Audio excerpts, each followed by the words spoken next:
देखिए, इस समय देश के सामने सबसे बड़ा सवाल यह है कि मोदी जी के दोस्तों के 10 लाख करोड़ रुपए के लोन क्यों माफ़ किए गए। मोदी जी के दोस्तों के 5 लाख करोड़ रुपए के कॉर्पोरेट टैक्स क्यों माफ़ किए गए। इससे जो देश को चूना लगा है उसका जवाब दें प्रधानमंत्री जी, उसका जवाब दें भारतीय जनता पार्टी के नेता, उनके वित्त मंत्री जी इसका जवाब दें कि दोस्तों के 10 लाख करोड़ रुपए के लोन क्यों माफ़ किए गए। 10 लाख करोड़ के लोन माफ़ करना कोई छोटी मोटी चीज़ नहीं है। 5 लाख करोड़ के टैक्स माफ़ करना कोई छोटी मोटी चीज़ नहीं है। 15 लाख करोड़ अपने दोस्तों के माफ़ करने के बाद, और 15 लाख रुपए नहीं है, ये 15 लाख करोड़ अपने दोस्तों के माफ़ करने के बाद ये हल्ला मचा रहे हैं। ये कह रहे हैं फ्री भी नहीं देंगे। मैं बताता हूँ हुआ क्या है। इन लोगों ने 10 लाख करोड़ के लोन माफ़ किए अपने दोस्तों के और 5 लाख करोड़ का टैक्स माफ़ किया अपने दोस्तों का। उसके बाद जब देश की इकोनॉमी का भट्टा बैठने लगा उस वक्त कहते हैं कि अब हर चीज़ पे जीएसटी लगाएंगे। ये हर चीज़ पे जीएसटी लगाने की नौबत क्यों आई। हर चीज़ पे जीएसटी, दूध पे भी जीएसटी, दही पे भी जीएसटी, हर चीज़ पे जीएसटी लगाने की नौबत इसलिए आई क्योंकि आपने अपने दोस्तों को फ्री भी बांटी, आपने अपने दोस्तों को रेवड़ियाँ बांटी, और 1-1 रुपए की नहीं रेवड़ी बांटी। ये जो आप दूध दही के रेट पे टैक्स लगा रहे हो ना, आपने 10-10 लाख करोड़ के टैक्स फ्री में दिए, 10-10 लाख करोड़ के कर्ज माफ़ किए, 5-5 लाख करोड़ के टैक्स फ्री में कर दिए।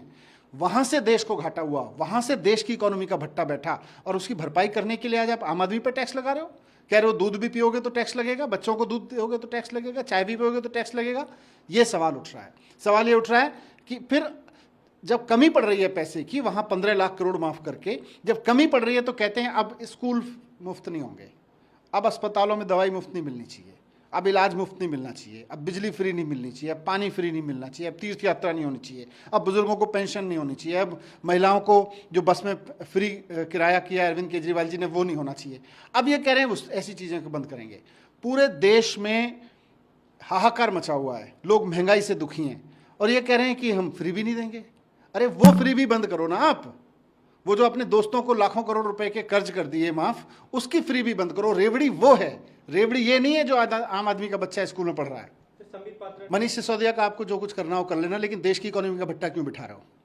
मनीष सिसोदिया से आपकी राजनीतिक दुश्मनी, आप जेल में डाल दो, सुकून मिलेगा आपको। लेकिन इस बात का जवाब तो देना ही पड़ेगा ना फिर भी कि मोदी जी के दोस्तों के 10 लाख करोड़ माफ करके देश की इकोनॉमी बर्बाद क्यों की गई। मोदी जी के दोस्तों के 5 लाख करोड़ के टैक्स के माफ़ करके उनको फ़ायदा पहुंचाया गया, रेवड़ियां बांटी गई और देश की इकोनॉमी का भट्टा बिठा दिया गया। आज भारत सरकार की हालत ये हो गई है कि उसके पास पैसा नहीं है कि वो देश के लोगों को सरकारी स्कूल फ्री दे सके। आज गुजरात के अखबार छपे हुए हैं, आज किसी भी अस्पताल में चले जाओ, प्राइवेट अस्पताल में, लोग अपने लोगों की डेड बॉडी के लिए तड़प रहे हैं। क्यों? उनको फ्री भी नहीं चाहिए, उनको अपने लोगों की डेड बॉडी चाहिए। लेकिन सरकार कह रही है नहीं, फ्री इलाज नहीं मिलना चाहिए किसी को, चाहे किसी का कोई मर जाए डेड बॉडी भी मिलेगी तो पैसे दे के मिलेगी। ये फ्री भी है, ये रेवड़ी है। रेवड़ी वो नहीं है 10 लाख करोड़ की बांटती, उसका जवाब दें ना। मेरे ऊपर जो भी आरोप लगानी है जांच करनी करने, लेकिन पहले उसका जवाब दें कि 10 लाख करोड़ का बंटाधार क्यों किया। देश की इकोनॉमी का, देश की अर्थव्यवस्था का, देश की आर्थिक हालत का इतना बंटाधार क्यों कर दिया कि दोस्तों के चक्कर में दोस्तों को रेवड़ियां बांटते रह गए।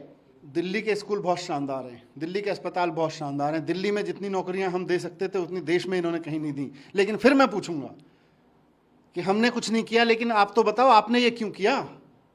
आपने ये 10 लाख करोड़ क्यों माफ। आज सबसे बड़ा सवाल ये आके खड़ा हो गया है कि दूध पे टैक्स लग रहा है, दही पे टैक्स लग रहा है, स्कूल के एजुकेशन बंद करवा रहे हैं, अस्पतालों में दवाई बंद करवा रहे हैं, बोले हर चीज़ महंगी होगी, हर चीज़ का पैसा देना पड़ेगा। बोले 10 लाख करोड़ का तो फ्री में माफ़ हो गए, 5 लाख करोड़ फ्री में माफ़ हो गए क्योंकि वो मोदी जी के दोस्त थे।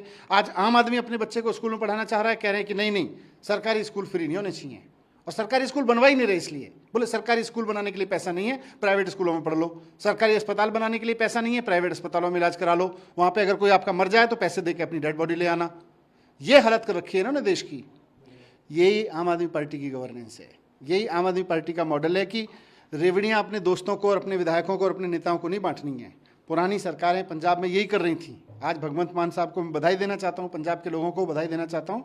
उन्होंने ऐसी सरकार चुनी है जो अपने दोस्तों को रेवड़ियाँ बांटना बंद कर रही है, अपने विधायकों को पेंशन की रेवड़ियाँ बांटना बंद कर रही है। इधर मोदी जी हैं अपने दोस्तों को लोन की रेवड़ी बांट रहे हैं, उनको टैक्स की रेवड़ी फ्री करने की बांट रहे हैं। इधर भगवंत मान जी की सरकार है, वो कह रहे हैं मेरे एमएलए होंगे मेरी पार्टी के, लेकिन किसी को रेवड़ी नहीं मिलेगी। नहीं, सरकार पूरा एडमिनिस्ट्रेशन लगा हुआ है वहाँ पे। हमारे जो भी यमुना के इलाके के डिस्ट्रिक्ट मजिस्ट्रेट्स हैं, सारे एकदम फील्ड पे तैनात हैं, और पुलिस और सारे डिपार्टमेंट्स है करके फ्लड करके कहीं भी किसी को जाने नहीं दे रहे हैं, सबको निकाल